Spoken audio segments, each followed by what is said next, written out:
Today we are discussing money secrets the rich hide from the poor.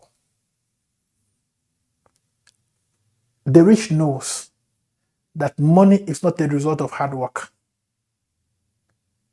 Therefore, no rich man works very hard physically to get money. You see, most Africans are victim of what you call generational poverty. You see, and that is because the those who went ahead of us, Africans, didn't understand the way the game of finance is played. So now that you are here, and one of the reasons why I'm actually doing this whole videos, educational videos, is because I found out something, that one of the simplest things that any man can do is actually to be wealthy. And the rich knows that one of the easiest things that anyone can do is to be rich by making simple decisions with a little bit of discipline. That's all it takes to be wealthy. So today I'm going to show you some of those things that the rich have guided so jealously for centuries. You see, think about it. I mean, these are public information you can find out. Every rich person knows that if you want to make money, first and foremost, you need to determine the resources that you have. And we all have basically two major resources. Number one is money, and number two is time. Now, when I say money, I've done a video on the states of money. You should look at that video. I tell you that money exists in different states, right? So whether you have a house or you have a land or you have a business or it's money in the certain states, right? So you actually have two major resources: money and time. Now, what the rich do is they use money to get more money. But what the poor does is they spend time to get money. So they trade their time for money. The rich don't trade time for money. The people who trade time for money never become rich. You see? So think about this. In 1973, a company started called Alan Gray in South Africa, 1973.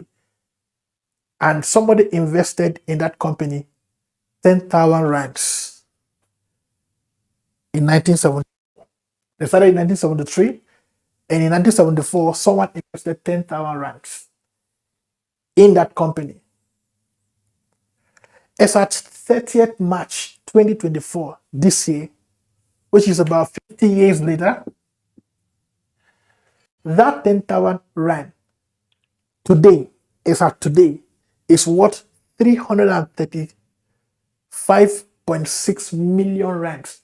10,000, which is the money that some of you just, we just spend anyhow. Because how much is $10,000? But think about it: a 10,000 rand invested in a company in 1974, 50 years ago, is worth close to $500 million today. I am so sure that there are many people who had access to 10,000 rands 1974. 50 years. So you see, this man put this 10,000 rands, put it in an investment and forget about it. You could meet him on the road and think, look at him, he's a poor man. Assume whatever you want to assume. But in the meantime, this money has worked to generate this much money. Think about this. You hear of names, family names like the Rothschilds, the Rothschild, which is estimated that they are worth about $1.2 trillion today. You hear of the Rockefellers. The man Rockefeller lived centuries ago. The Rothschild, centuries ago. But till today, their family is still among the richest family on the planet Earth. You know why? Because their father understood how the game was played and play that game in a long term for generation unborn. That has been the major problem of the African parents. Our vision stop with us. We do things, that benefit us today and only in the now. It's very hard to find companies that are started by African, parents that is 200 years old, that is 300 years old. It's very hard to hear of something that came from your great grandfather over 100 years ago. It's very hard to find such things or such, discussion among the Africans. The reason is because we were not taught to think beyond ourselves and think beyond our time. You see? So think about it. A Rothschild will make an investment for generations that perpetuates the entire family into wealth for centuries to come. You see, and they already have a law and a template which every family, every generation work with to make sure that the wealth remains and continue to be projected into the future. That is why I'm doing this thing. I came to wake you up that you may suffer in your time. But guess what? You can buy prosperity for your future generation.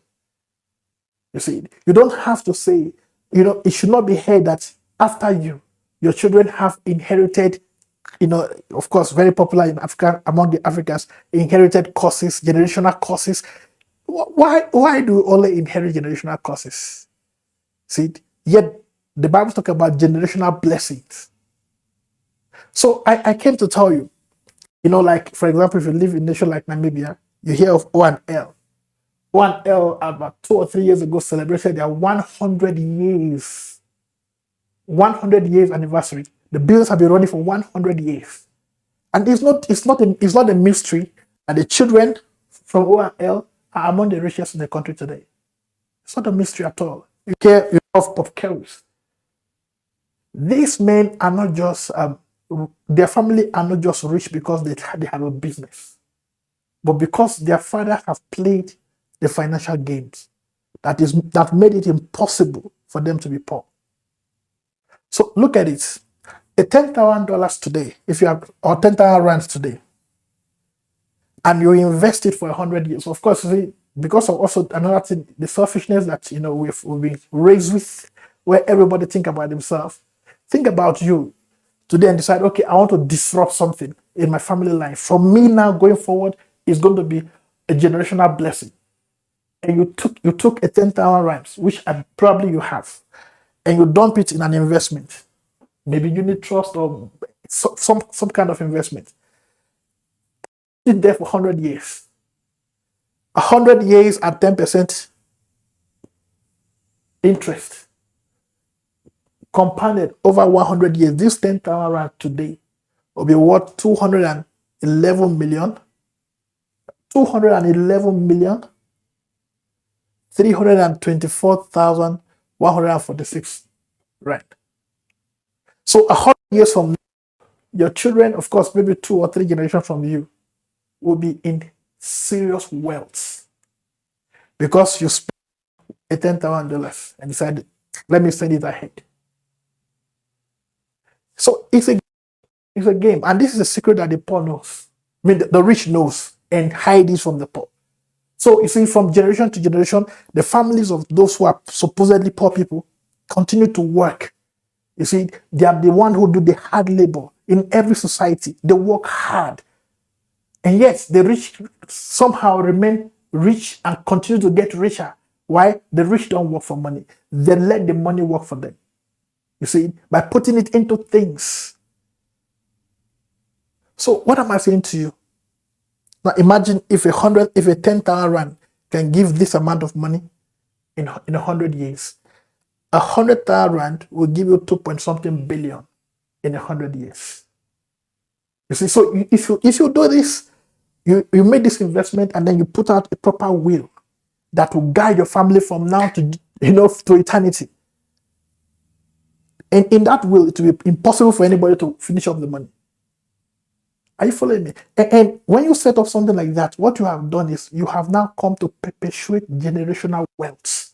You see, you become a family known for prosperity and power, because money is power. You see, so what are you going to do? Let's not think, when you see an average person advise their children, they say, go to school, study hard so that you can get a good job. Why do we do things like that? Why can't we think of going to school to study hard, so that we can create good jobs? Because that advice came from a place of poverty. It came from a poverty thinking. You see, from a mindset of survivor. But you can change the narrative. You as one person can change the narrative. Of course, you may not be here 100 years from now, but guess what? Rothschild, Rockefeller, these guys have gone for so long. This is now great-grandchildren still perpetuating the wealth. It will be very impossible for a child from Rockefeller family to go to maybe a place and they said you have generational curse. It will be very impossible for a Rothschild to go to maybe a church or somewhere and they say your problem is generational curse.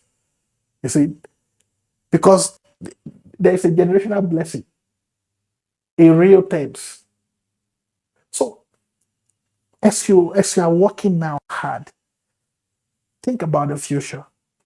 Think not just about these children that you have now, because most of us are thinking about these children, will give them good life. What about, there's a scripture that I like. The Bible says that a good man leave an inheritance for his children's children. Not just for his children. You go beyond your children to your children's children. And if by extension to many generations ahead. It's possible by a simple sacrifice. Maybe a 10,000 rands or 100,000 rands, which should make $1 billion, make over 2 billion. You see, when this man put this 10,000 rands in this investment in 1974, I'm talking about the money is currently there today. He never imagined that 10,000 rand can become 335 million rand in 50 years. Some of us are 50 years old. Watching me now. Maybe you are 50 years, maybe you are close to 50 years, maybe you are over 50 years. Imagine if you did this investment 50 years ago. I told you about Warren Buffett.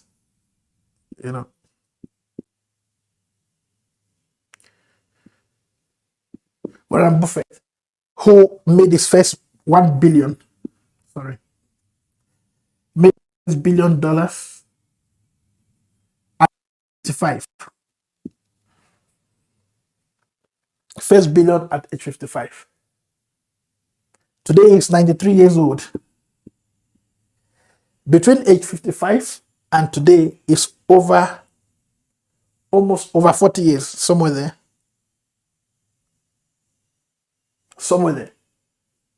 Or 30, 39, 30, 38, 39 years, somewhere there. Between this 55 and now, he had made over 129 billion US dollars.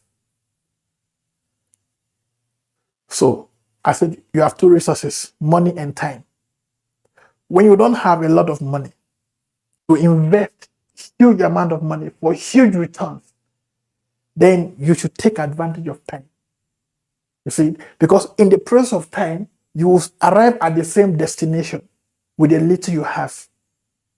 If you do the sacrifice today and the discipline today. This is the way the rich think. That's why you see in every society, they have what they call rich club, millionaires club. What do you think they do in those clubs? They go there to discuss how their secret is working. You see, to enter a millionaires club, for instance, a membership fee could cost you over 100,000 or even more just to be invited. You know why? Because when you go to that place, it's not about the soccer or the game they told you are going to be playing. It's about the information that has been shared in those places. You see, and it's called, some of this information are classified or coded because they know money is not a product of hard work. Work hard, that's what I'm saying. I mean, work, whatever you do, give it your best. But if it is for money, Don't think that when I work hard, I'll become rich eventually. No, it's not like that. You must learn to play the game of finances by taking advantage, leveraging on time. So you're leveraging on time. So think about this discussion and see what you are going to be doing. You see, you can have investment for your lifetime. You know, maybe you can do. Okay, I'll talk about this in another video. For your life, you have investment for your lifetime. You have investment for your children. This one that are coming from you now, and then you can have other investment for your children's children. See, and guess what? You will have projected generational blessing to many generations yet unborn. Thank you for watching. We'll talk again in the next video.